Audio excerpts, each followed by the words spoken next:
Merhaba arkadaşlar, yepyeni haberlerle karşınızdayız.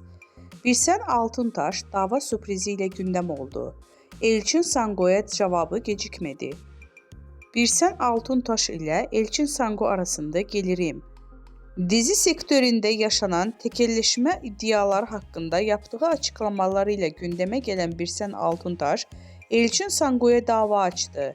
İkili arasında yaşanan atışmalardan sonra Elçin Sango Birsel Altıntaş'a gerilmişti.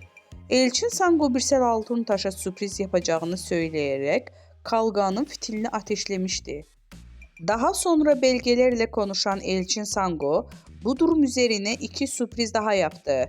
Sosyal medya hesabından Altıntaş'a dava açtığını duyurdu. Birsen Altıntaş'tan cevap. Ünlü oyuncu Elçin Sango dün sana iki sürpriz daha var diyerek Altıntaş'a dava açtığını ilan etmişti. Birsel Altıntaş seninle son kez muhatap oluyorum diyerek dava açmıştı. Birsen Altıntaş ise Sango'nun davası karşısında sessiz kalmayarak dava açtığını şu sözlerle duyurdu.